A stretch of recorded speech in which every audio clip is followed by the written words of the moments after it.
j'ai entendu ton appel. 5 idées de réel pour alimenter tes réseaux, même si t'es pas à l'aise face à la caméra. En 1. Un avant-après de ton travail. Montre comment tu passes de l'étape 0 à l'étape 100. L'avantage, c'est que ça peut être un contenu complètement muet. T'es même pas obligé de parler, voire même pas de montrer ta tête.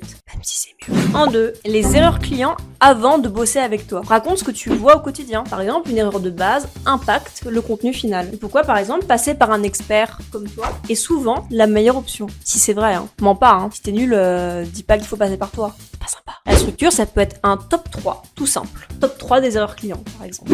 En 3, tu peux faire une journée dans ta peau, en tant qu'artisan, en tant qu'entrepreneur. Tu filmes 10 secondes un peu aléatoires de moments de ta journée, donc tes joies, tes doutes, tes difficultés. Tu peux rester muet ou avoir du son. Tu peux aussi ajouter une voix off. L'avantage, c'est que ça, pour le coup, c'est très authentique et ça permet aux gens de s'identifier à toi. Donc évidemment, on a beaucoup plus envie de te faire confiance. En 4, une vidéo sur ce qui te passionne dans ton métier. Alors là, tu peux t'exprimer directement face caméra. Par exemple, pourquoi est-ce que j'adore le montage? Simplement parce que c'est comme de la musique. Mais on verra ça dans une prochaine vidéo. Ou montrer un processus de fabrication que tu trouves satisfaisant.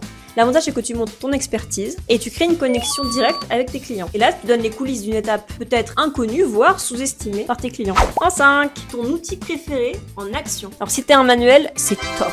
La vidéo, ça va être un focus sur le geste, rapide, propre, expert, le son de l'outil, du plaisir auditif, de l'ASMR. Et ensuite, tu montres le résultat. L'avantage de ce format, c'est que c'est visuel, satisfaisant, donc ça capte directement l'œil quand on scrolle. Ça crédibilise en plus ton savoir-faire, et puis tu donnes envie de voir la suite, par exemple à l'occasion d'un autre réel du même style, ou d'une vidéo un peu plus coulisses, ou que sais-je. Dis-moi en commentaire si t'as eu des idées grâce à la vidéo. Pour plus d'astuces, abonne-toi, et à la prochaine.